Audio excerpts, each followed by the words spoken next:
Mundial de 1907. El gobierno de Díaz impulsó un proyecto capitalista de desarrollo que implicaba la modernización del país. Su modelo de desarrollo fue primero exportador. Dicho modelo económico estaba diseñado para un pequeño grupo social y en consecuencia se marginaba a la mayor parte de los mexicanos. Estados Unidos, Inglaterra, Francia, en las cuales se iniciaba la crisis económica. Nosotros como socios de estos países resentimos ante la crisis económica. Se iniciaron los descontentos por el gobierno de Porfirio Díaz. La naturaleza no contribuyó a mejorar las condiciones económicas. En 1907, en unas partes de México, llovió más de la cuenta y en otras menos. Además, se presentaban temblores nefastos y heladas terribles.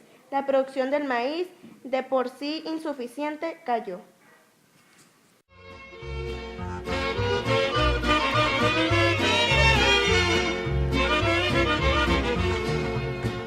¿A dónde van los trenes pasajeros? Este grave problema tiene como antecedentes las leyes de desamortización y de nacionalización del 25 de junio de 1856 y la ley de colonización expedida en 1875, ampliada en 1883, las cuales influyeron determinantemente para que se concentraran en manos de unas cuantas las tierras. Las tierras, es decir, el suelo que había pertenecido a la comunidad de un pueblo, lo adquirieron los hacendados o empresas extranjeras, lo que provocó que varios ejidos, tierras de común repartimiento y muchas pequeñas propiedades desaparecieran, encontrándose millares de antiguos ejidatarios, usufructuarios y pequeños propietarios sin más alternativas que ser un peón y con ello obtener el pan. Los indígenas no fueron reconocidos como propietarios de las tierras comunes.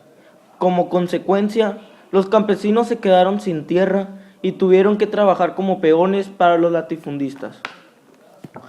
La lucha que emprendió el régimen porfirista contra los indios yaquis y mayos en el estado de Sonora fue una verdadera guerra de castas en que se usaron procedimientos de crueldad por ambos bandos.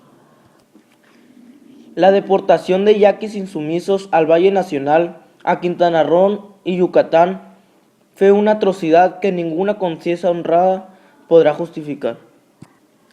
Hubo nuevas rebeliones de la tribu a fines del siglo XIX y principios del siglo XX, capitaneadas por Juan Maldonado, Tetaviate, muerto en combate en 1901.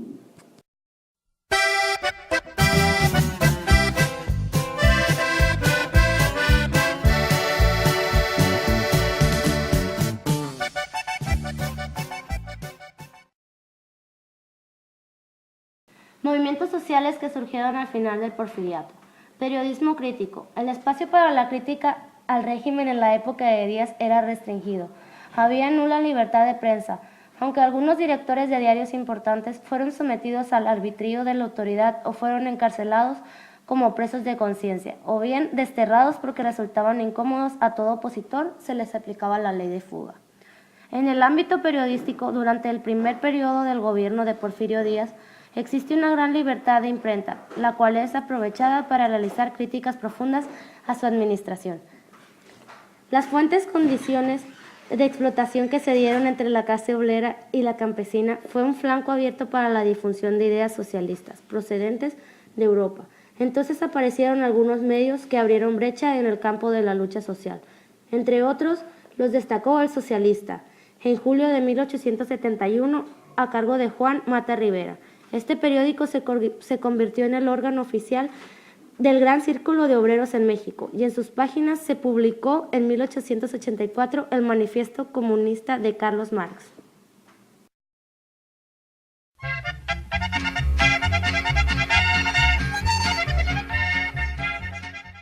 Masacre de Tomochic.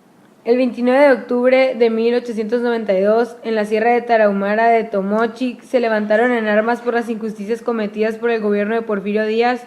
Cruz Chávez era el líder de este pueblo y comandó las inconformidades que se iniciaron en el estado de Chihuahua por el deslinde de las tierras nacionales, con la finalidad de repartírselas a nuevos colonos militares y a veteranos de la guerra que lucharon contra el invasor francés.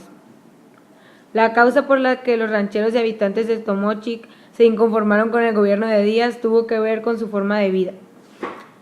El descontento creció en los pobladores de Tomochic cuando se percataron con el presidente municipal llevaba a pastar su ganado a los terrenos del pueblo sin tomar en consideración los cercos ni a nadie, y sin pagar alquiler. Además forzaba a los jóvenes a trabajar para él y a los Limantour, parientes del influyente ministro de Porfirio Díaz, por salarios muy bajos, y cuando los jóvenes fueron a trabajar una mina en la que se recibían un pago mejor, los amenazó con enviarles a la leva.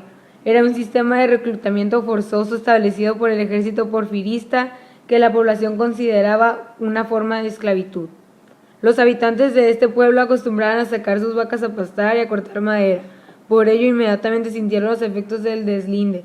Cuando las tierras quedaron cercadas, los habitantes pidieron el derecho de que antes había disfrutado libremente.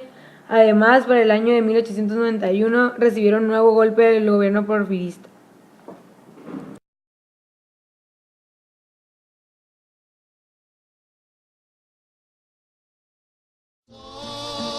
De ese bando.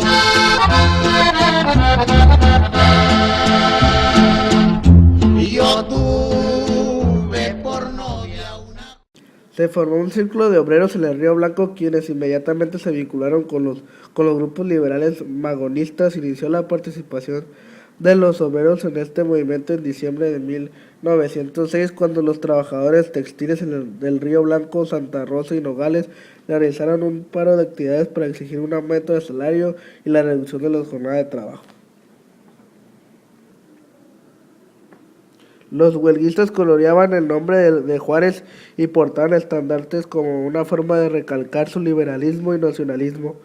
En virtud de que los dueños y opresores eran extranjeros, franceses o catalanes, el gobierno utilizó el ejército policial estatales para reprimir el movimiento y encarcelar en los tinajas a los trabajadores politizados.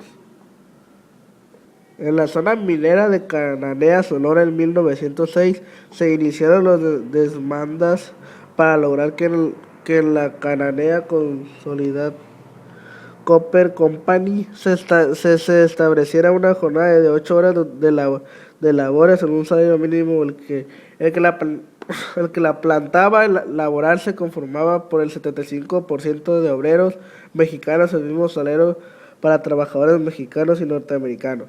Si realizaban las mismas funciones, deberían recibir iguales salarios y el derecho de los ascensos a los trabajadores mexicanos.